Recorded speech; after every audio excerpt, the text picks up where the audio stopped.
And that's when I said, I'd love to do this sort of high performance mindset stuff. And they said, podcast is the way in for you. And then I was this close to not doing it because I didn't really listen to podcasts. I didn't know much about them. I started doing some research and I was like, what? I scrolled through like podcasts. I was like, there's thousands of these things.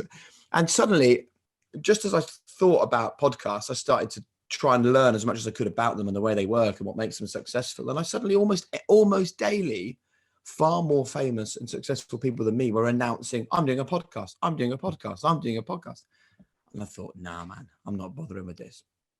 So I had a word with the same person. Said, look, I've had a look at it. I just think it's saturated. I don't think there's a space or a place for this. And they said, okay, just do one favor. Ring Fern Cotton, who does Happy Place, and just ask about how her life is now compared to before. And she's an old friend from CBBC. So I picked up the phone to her as one of my closest friends and said, look, be totally frank with me. Podcasts, what's the crack? And she was glowing about the fact that you're in control. It's your own passions. You can then build a whole community around what you do. The community doesn't have to be massive. You don't need millions of people. If you've got a few thousand that really love what you do and buy into it, you all go on a journey together and it leads to events and other pods and merchandise and branding. And you, as long as it's authentic, it's a great thing to do. And so that was the moment I thought, right, I'm going to do it.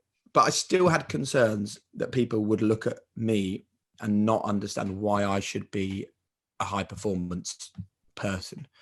So I was watching a documentary and it was with Sir Trevor McDonald, who is like proper legendary, right? But it was about the history of Buckingham Palace.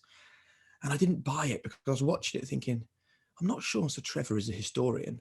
And I think that he's probably had a historian tell him what to say, step off camera, and then he's delivered the lines. I can't have my podcast feel like that.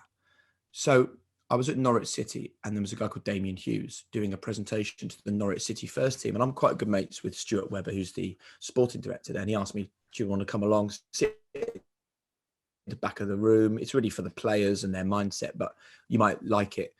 And obviously I love all this stuff. So I watched the presentation from Damien and thought, there's the credibility. That's the answer for me. So I picked up the phone to him and I just said, look, don't worry about the hosting or the presenting. I can tell you everything you need to know about that.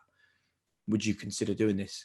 And then a bit like you two, you start, you realize it just works. You're not really sure why, but it just has this sort of natural rapport and natural rhythm. And that was the beginning of it. And then I think the success has come from the timing. What do people want in 2020? A bit of positivity.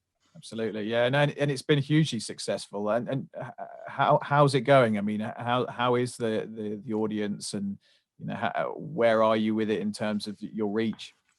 Yeah, it's been great. I mean, it's been doing really well in the charts. I think we've hit about 3 million downloads now over the 3 series, which is greater than I ever could have imagined.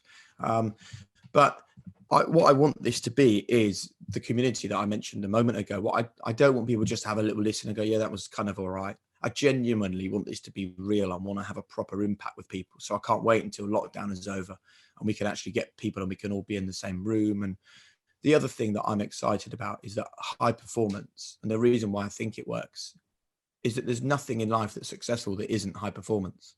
Clothing, cars, sport, business, travel. It can all come under this umbrella of high performance. And that's where I think that the opportunities for us are pretty much limitless, really, which is exciting. And the podcast will always be the anchor to wherever we go and whatever we do. And I think the other reason why it's been good is like, there's no messing about. There's no kind of marshmallow floaty questions. It's like straight in. What's high performance and how do people get there? And I think the key that I always say to Damien just before we start the interview, I always say, listen, as always, just remember, this is not about boxing, football, rugby. This is genuine takeaways for people to improve their lives. And it's amazing how many people are out there willing to listen, willing to improve. And the biggest things for us are the comments on social media where people come and tell us like, this has totally changed my life. I mean, we had one person that said he left his wife from listening to the podcast. Now, like, I'm not recommending that we are the podcast for that, but that shows you that people are kind of listening to this and it's helping them almost make those big life-changing decisions that has perhaps felt right for a long time, but fear has maybe stood in the way of it. You know, people have changed jobs because of it. People have moved house because of it. It's like the big message is don't live in a state of inertia, you know?